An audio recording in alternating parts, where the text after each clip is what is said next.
Yo, what's up? Welcome to Let's Be Real. I'm your host, Chet Hayes.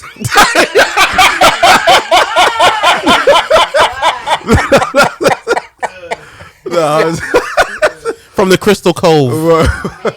Nah, man, what's going on? Your host, Joe Mambu. I'm here with my dude. Big Sherm, I'm here, people. I'm here for you. What's going on, man? I know we had a very somber time last week. Oh, yeah, this episode should be a little more fun. And you see what the man have in his hand already. So you already know it's going to be good. You already know. Got that gin and tonic. This is definitely not gin and tonic. Don't lie to the people. Why are you lying? Yeah. I don't care. I don't drink. Y'all know what I do. I'm in the clouds. You're in the clouds. I'm in the clouds. Cloud Atlas. Go on, my man. Okay, so this is episode 89, and this is the NBA trade deadline. Before we get into the NBA stuff, we're going to talk about the Super Bowl, which was a really good game. Last week, right? Yeah, last week it was a really good game. Ladies and gentlemen, Brother Joe brought his A game after we left.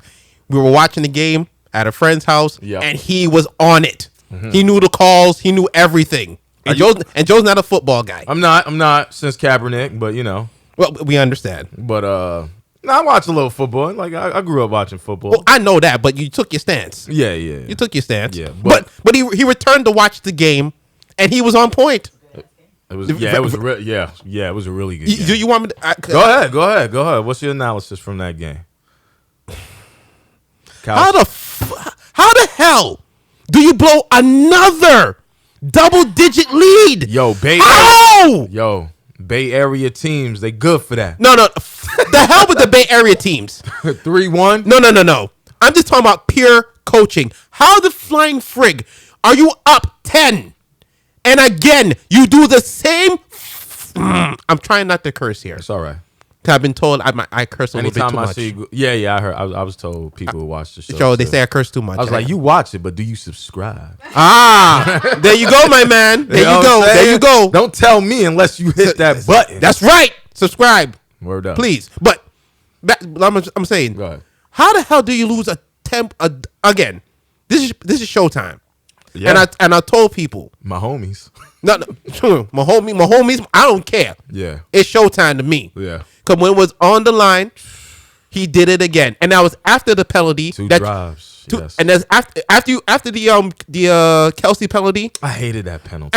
And we were trying to explain to Joe, he has to turn the DB has I get it. The DB has to turn around, Joe. No, so he has to. So this is the thing I get, right? I understand the rule, right? What I'm saying is that play came out so quickly, right? Like it didn't take them long to score, right? It was about, they were kind of in the red zone on that play, right?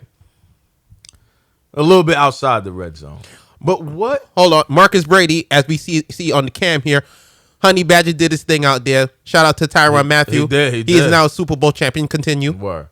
So my thing was, I get what the rule is, and I'm not arguing your point about the rule. If that's the rule, then obviously it is what it is. It's a penalty call, right? But I just feel it wasn't enough time for him to turn around, dude. But right? the letter of the law says you have to turn around, and if he just turns around. Yeah, it's good. Yeah. It's good. I don't like the rule because I felt like there wasn't enough time for him to turn around. It don't matter about the time, bro. If you have to turn around. What was it? Just like it was like a what? Like a fade route? It was a fade. Yeah, it was a fade. And I just like I get it. He did constrict Kelsey from getting his left arm around the ball, but I'm like, bruh, that's what you're supposed to do. You supposed to once the receiver eyes get big, right? You're supposed to play the ball. And to Marcus Brady's point, once he threw the ball, he knew he wasn't going to turn. Because once you throw a fade, once you throw a fade, you're out of position. Yeah. You're totally out of position. But I get why you were mad. Yeah. I get why you were mad, but it's the letter of the law. I don't like the rule, but I get the rule. But after that play happened, Brother Joe said, and I was there. He said, "Yo, game over." I said, "Yo, they not going." I was like, "Yo, Mahomes." I said because what we said in the podcast was, I said, Mahomes he has yet to throw an interception in the postseason, right? Right. He got 2 of them out the way. Ooh. He got 2, and it looked like it was over.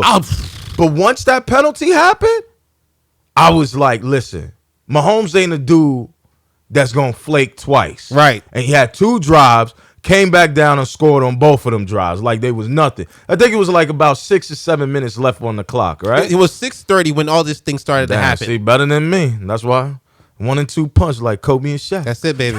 That's it, baby. You know what I'm saying? But all right, go ahead. But my thing is, Jimmy G had a chance to win the game. And for the life of me, how the hell you overthrow that type of pass? I can make that pass. Under pressure. And that's the difference. You ain't Brady, my man. I hate to say it. You ain't no false goat. You're not a false goat. Because the false goat would have made that play. You know what? I'm not going to lie to you. He would have made that play. Yeah. It was a little bit of nerves, though. Right? Because it's like, he overthrew it by a lot. Like he overthrew him by at least about like 3 yards. Fuck that. I'm sorry. He didn't over. It was over like 7 yards. Like, was it 7? It was over. Yo, he threw it in the end zone. I don't know. I'm not good with. He threw it in the freaking end zone, dude. The dude was right there at the goal line. Just throw it in the bread. Yeah, throw it in the pocket and you good. Yeah, he overcompensated. And I seen John Lynch over there like, oh my God, I can't believe this guy's doing this to me now. God damn it. We should have went with the dude from the Broncos who's a Super Bowl winning quarterback. What's his name? Joe Flacco. Maybe not. Joe wouldn't have done nothing. He would have thrown interceptions too. Listen, Jimmy G had a good season. He had a good season. He overthrew him by a lot. But it was the big game, and I understand that sometimes during the big games you get nervous. So that was one of those things to me, he had a pretty good game from the previous performance, only throwing 8 passes, right? Right. The running game was stout. They should have kept running. They should have. Why do Kyle Shannon? So my thing is they did that. So they ran, right? They stopped running. But they did. But wasn't it that one play? It was still a chance for them to win, right? to come back down the field, the 49ers I'm talking about. And they ran twice. And they ran twice. I did not understand the second run. I didn't like it. I didn't like it either. Because when I said to myself, okay, the first play. I get it. Okay. You're trying to establish. Right. Just trying to get something going. Yeah.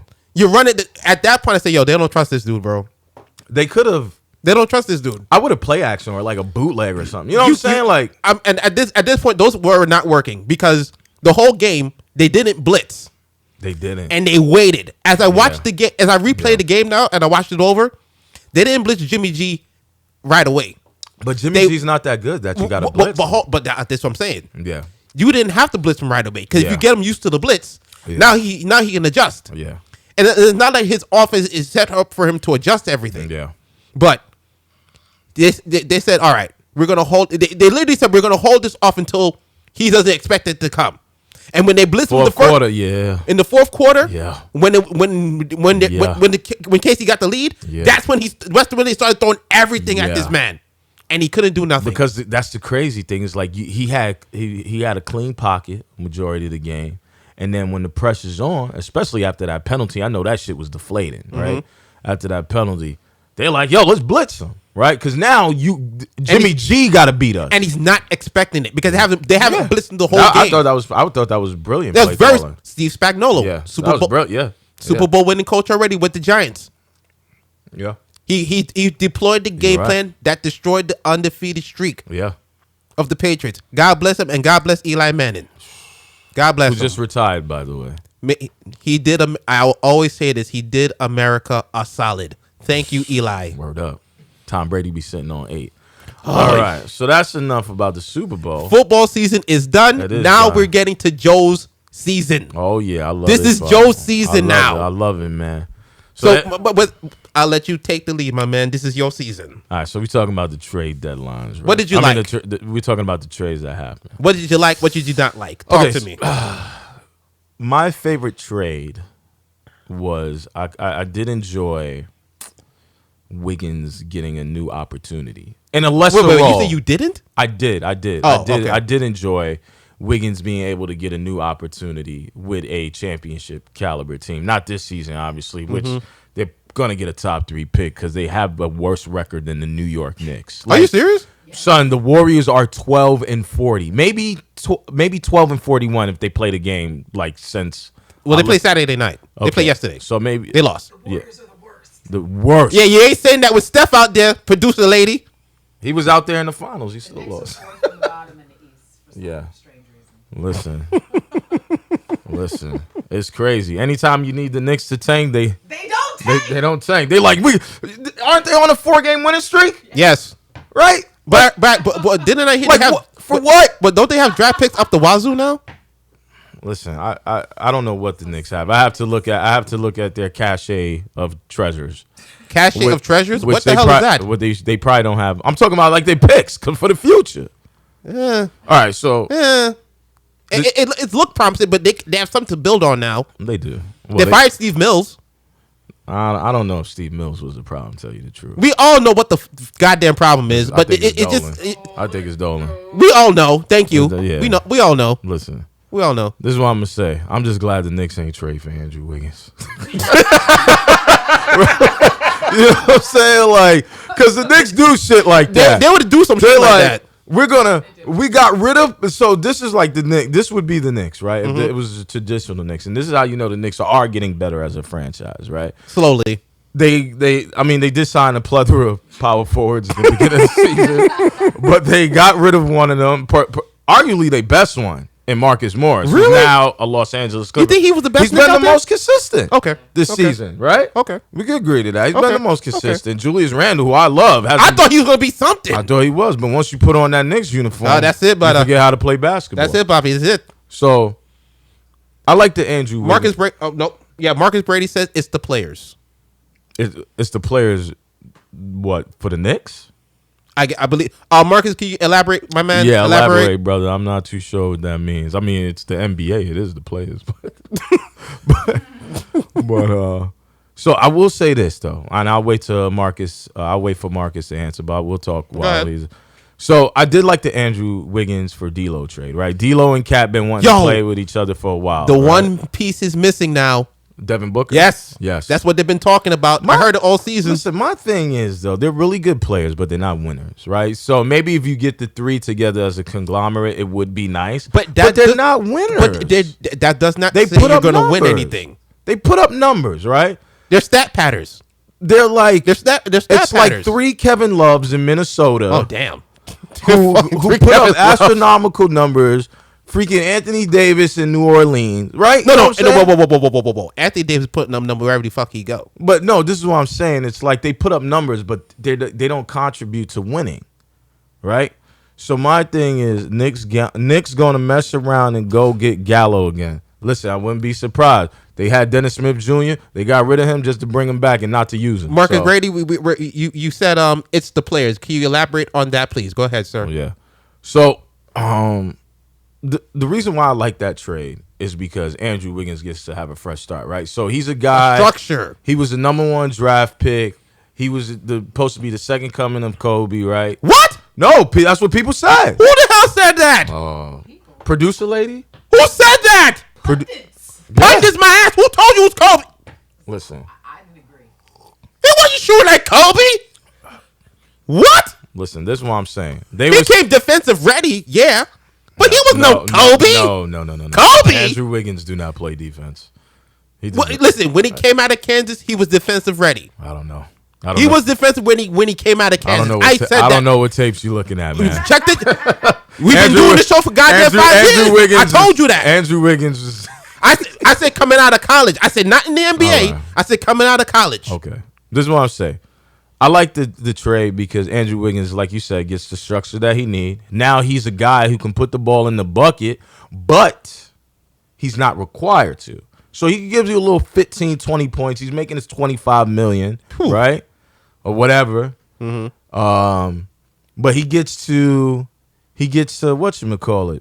Yo, Calvin Dwayne, what's going on, man? Hello, pimpin'.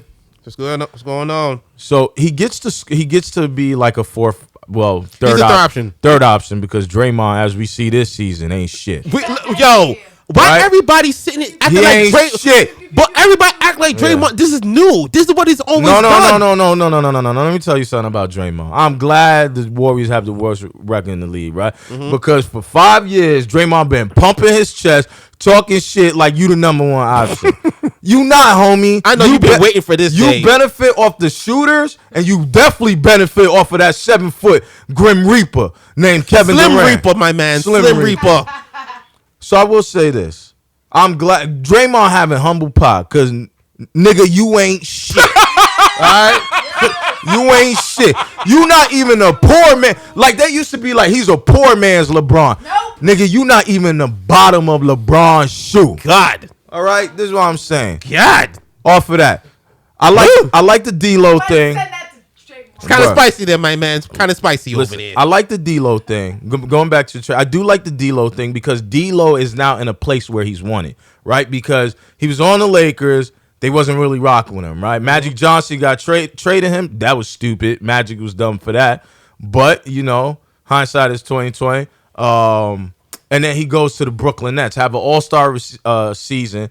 But remember, he was the injury replacement for Victor Oladipo. Right? So then he leaves Brooklyn. He gets traded to the Warriors. Warriors ain't really want him because there was questions of him and Steph can play together and coexist in that backcourt. Marcus Brady says D'Lo and Cat might be the most under radar duo out there. So I'm gonna say no. Why? Because that was the best move. That was the most highlighted move outside of the 4-team trade with the Hawks, right? Mm-hmm. And Clint Capella. Mm-hmm. I would say no because shout out to the AAU Houston Rockets.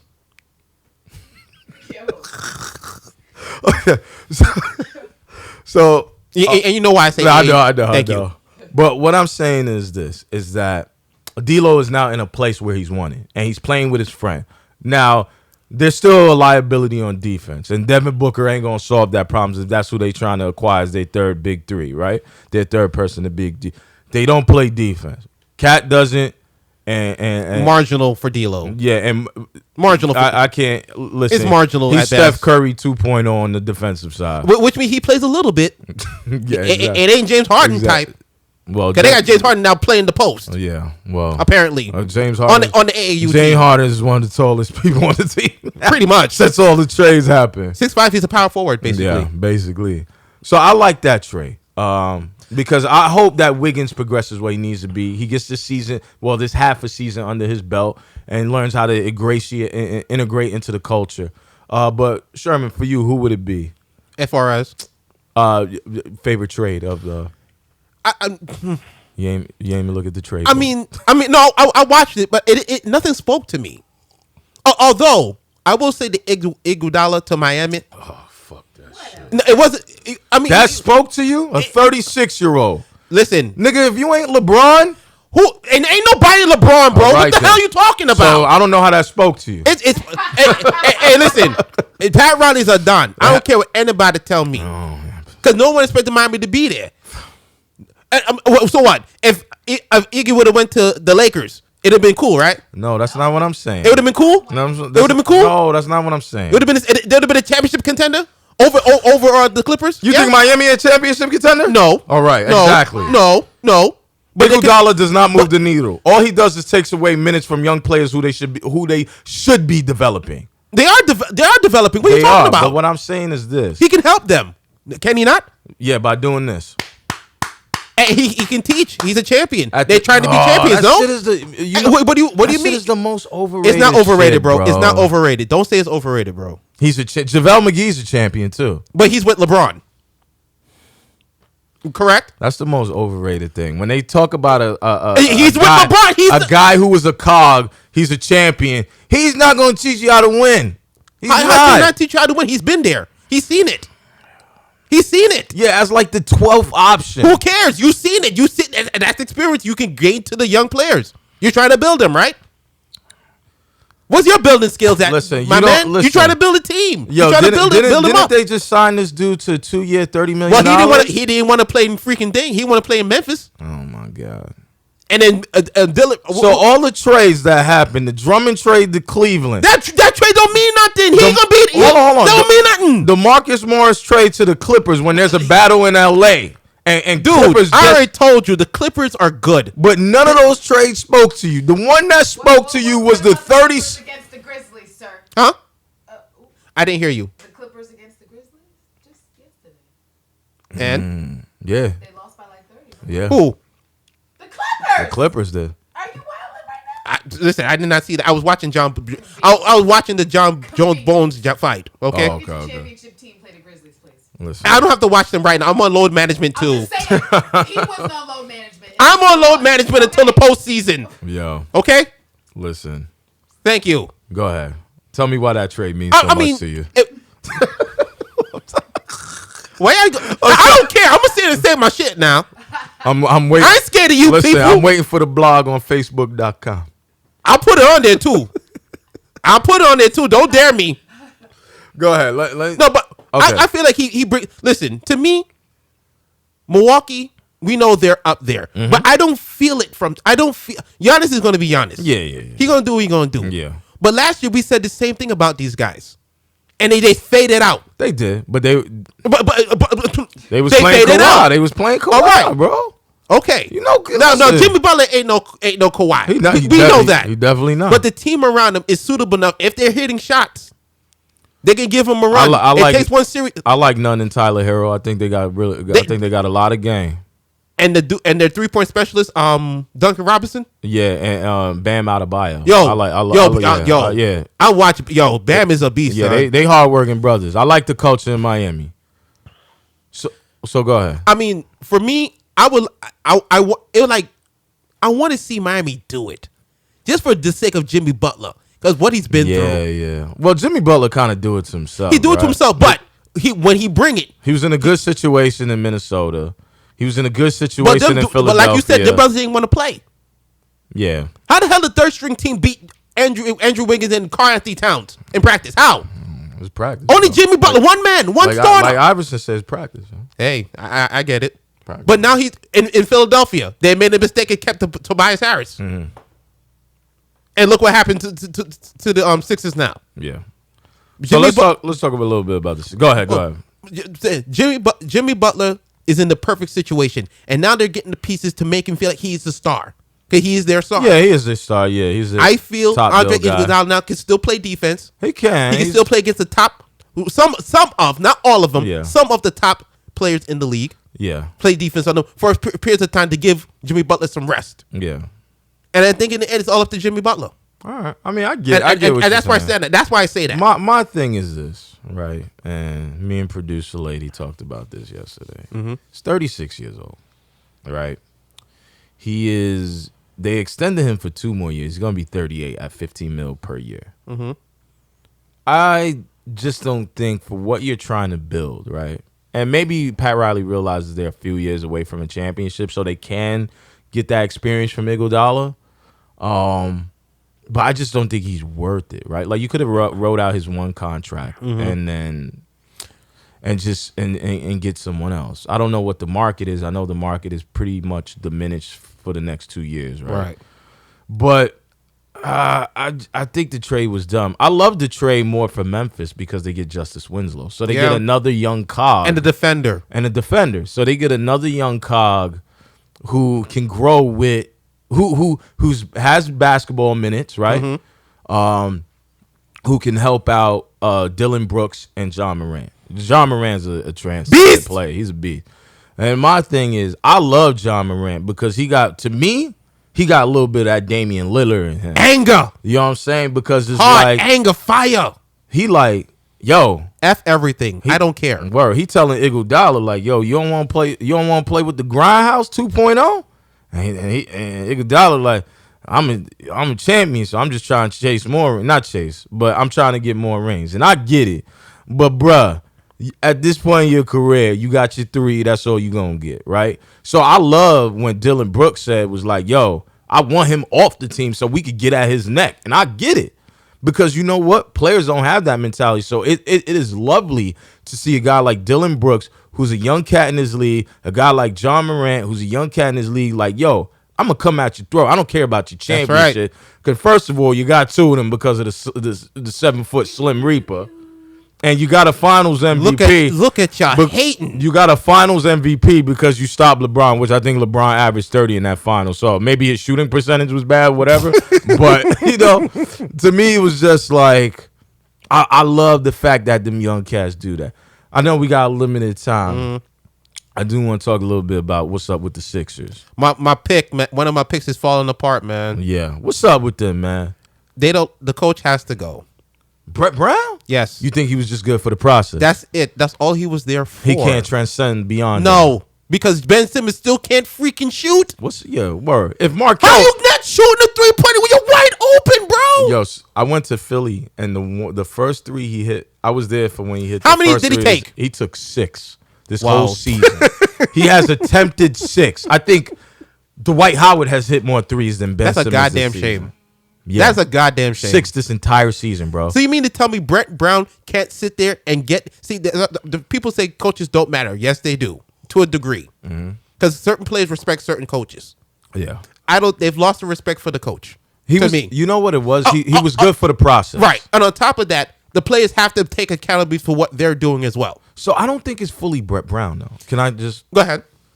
This is a problem with... I think it's more Elton Brand, right? If you look at the, because he's GM for the Sixers. Or team president, whatever, right? If you look at the roster, Fultz is doing better right now than Ben. Yes, he is. And because no. Yeah, he's playing. Look. When Ben is doing good numbers. Of course, Fultz is progressing very well. I think Marcus, you're a little bit wrong with that, right? Fultz is progressing very well, but Ben is still the better player. Yes, Ben is doing better. This is a problem with the 76ers. They got Al Horford, which is a great signing because I get it. He gave Joel Embiid problems when he was in Boston. Right? So I get why they signed him. But the problem is like, if you really look at it, Ben Simmons, like power forward / small forward, right? He's a point guard. I don't care what you tell me. Fine, whatever. He's a point guard. He's 6'10", power forward / small forward. If he ain't shooting 3-pointers, he's a... I get you. Magic Johnson and all that. Got you. But to me, power forward, right? A guy who can't really space the floor, right? So he got to play closer to the basket. Good. That's why I'm considering him that. Okay. Tobias Harris doesn't really have handle, kind of that new type of He'll four. He'll get you 20. Yeah, he's that new type of four. 18 to 20. You know, he's a 6'8". I'm a 6'8" power forward / small forward, right? Then you got Al Horford, power forward center, right? But then you got he's been playing out of position for years. yeah. Go ahead. Yeah, he's more of a power forward, but in today's NBA, he's a center. Yes. And then you have Joel Embiid, who's the most skilled out of all of them, who's required to take threes because he's the only one not really scared to take them, Yo, that's right? madness, And bro. he's a 7'1", like 270 pounds or 260, right? Well, Jokic is doing it too. No, Jokic is doing, but this is the problem. They're too loaded at one position. You got it's like flip backwards. Ben Simmons is the flashy dude who can't shoot, so he needs to get close to the basket. But your best skill player, who's Joel Embiid, needs to go out there and shoot threes and then come on the block, right? Because shooting threes for center still ain't a thing. I don't give a fuck how they trying to make it, right? Then you got Tobias Harris, who ain't really got the handle. He's kind of like your utility knife. He's a good player, but he's not. Jimmy Butler's better than Tobias, right? Yes, offensively, yes. Right? Defensively, too. Actually, Jimmy Butler's just overall better. Al Horford is a guy who is aging, who is playing, who shoots mid-range, is not really a back-to-the-basket guy. So it get clogged, right?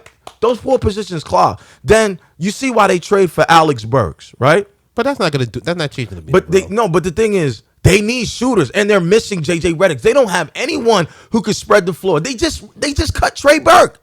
They just cut Trey Burke, the guy who could shoot from the perimeter, the mid-range game, and go to the basket. They just cut him for what? And you know what's so sad? They can still make the goddamn finals. So this is the thing. That's the saddest thing. Yeah.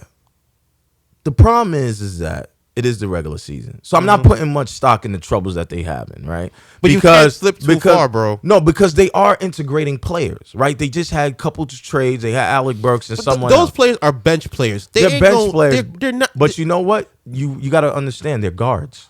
And they need The guard guards. play. They need guard play. Because they don't. The dude that they draft is really a small forward. Thibault, yeah. He should be starting, man. He should be starting. But I'm not the coach. Why is Thibault not starting? I watched this man in the NCAA tournament be a defensive star. Yeah. Locking down a lot of guys. Yeah. Why is he not in the starting lineup? I don't know, man. You know, it's a rookie. So you're trying to win. You're trying to get up there. Put the guys in there who you know are going to produce for you right away. I don't care. They're fifth in the East. If it's me, I don't care if he's a rookie or not. If you're able to play and play to the standard of a starter, I'm putting you in there. Defense or offense, wherever it is, I'm putting you in there. So this is the thing, though. Like the fifth in the East, they're not that bad. They're 32-21, right? Mm-hmm. The Heat is above them. The Celtics are above them. So the Celtics is finally gelling because Kemba is, to me, a better leader than Kyrie. Kyrie's the better talent. Kemba's the better leader, right? Just a little bit more. We're almost done. Producer man. We're almost done. 2 minutes. Go ahead. The Raptors are on like a 14-game winning streak. They're killing it. So when I look at this seeding, right? When I look at the standings, yes, the Heat are overachieving to me, right? The Celtics, they have really 3 good wings, right? And they have really good shooters. They got Gordon Hayward, freaking Jason Tatum, and Jaylen Brown. Jaylen Brown is transcending, right? He is becoming he's becoming a monster. Jesus. And then you have Kemba Walker, right? Who's just kind of going under the radar with these 3 wings that are playing. He's the stabilizer. He's what Kyrie was supposed to be. And Kyrie's not that, right? Because Kyrie, his attitude just fucking sucks like Kevin Durant. But whatever. And then the saga continues with you and that man. Go ahead. And the Raptors are on a 14-game winning streak. This is how I look at it. Sixers have the best talent outside of the Sixers in the East have the best talent overall. Besides Milwaukee. No, they're better than Milwaukee talent-wise. The only thing is hot take. The only thing is that the Bucks have Giannis? the third best player in the league, right? Because I consider LeBron, Kawhi, and Giannis, right? Yo, Giannis is averaging nearly 30. I hear 50, you, but LeBron's 35, B. But why is he still all right? So you want me to put Kawhi No. Giannis It's not even talking about that. I'm just saying he's top 3 in the league. Okay. That's what I'm saying. Okay. So the Sixers have enough talent to supersede the Bucks, right? I think so. There's not going to be that Kawhi situation that Toronto had last year. Toronto's overachieving, and I love. You think they're overachieving? They're overachieving. Dude, Siakam is now consistently 25 a night, bro. You know what? Maybe they're not, because you remember Kawhi did miss a plethora of games with those guys, and they were winning. So maybe they're not overachieving. So the coach is pretty good out there, bro. The Celtics is doing really good. The coach is also good out there. You know what I'm saying? But I just think Sixers have the firepower. So we're getting a little ahead of ourselves. We're getting a little bit ahead of ourselves because it's the 5th seed. But to me, it's the regular season. So let's say if they stay at the 5th seed, the first they play against is Miami Heat. I think they could beat them. You know what I'm saying? Unless Tyler Hero or Jimmy Butler is just going to have an astronomical game. So I just think... Or series, right? Got you. But I just think people are overreacting. It's a good problem to have Embiid and Simmons, and you don't know how to fuse them together. Well, they better tell him to shoot or to start shooting jump hooks like Kareem. But you know what I'm saying? You know who solved that problem? Who? Mark Jackson. Are you still with this Mark Jackson business? You want him on the Knicks? You want him on here? Where do you want him? He need a head coaching job. You don't like him on commentary? I do. But he's a really good coach, and he needs an opportunity. If Brett Brown was just for the process, I don't see anything wrong. I don't think he should be gone, but I don't see anything wrong with them entertaining the fact of bringing Mark Jackson, maybe in a consulting role or maybe like an assistant coach. You don't bring Mark Jackson into being no goddamn consultant. If you want him to coach, he gonna coach. Listen, I need Mark Jackson to have a head coaching job. You want him with the coach as his maybe when they fired D'Antoni. No, I don't want that situation. I don't want that for him. All right. That ain't gonna work. Yeah. But that was another episode in the bag, people. Thank you for listening. Thank you. It was a good one. Marcus Brady, thank you for chiming in. Thank you, my man. Thank you so much. Mark not going to Philly. Yeah, he not going to Philly. I know that. I just want him there because I'm tired of the process. It's done already. It's been done for a while. Let that go. That was Brett Brown's contract, Marcus. That was Brett Brown's contract. And that's why I said it's time for him to go now. It's time for Mark. Wrap it up, my man. All right, man. I want to thank you guys for tuning in for another episode. I think I already said that. If you want to hit us up, make sure to hit our email, lbrstalk@gmail.com. Shout out to Russell Wilson, Purple Rain, or Crockett, whichever you want to tell him. Purple Rain. He could fly Purple planes. Rain. He's cool Don't as sue me, shit. Prince, in He's heaven. Cool as Please shit. don't. And he doesn't mind being a stepdad. That's a good nigga right there. But yeah, if you want, hit us up on our YouTube channel as well. Let's Be Real Sportscast. Google Play under the same name. And, every social media outlet you got out definitely check the Facebook blog. That's always good. Please subscribe. We want to get paid too. Yeah, you know. But all right, you guys have a good night, and I hope you enjoy the rest of your Sunday. Peace.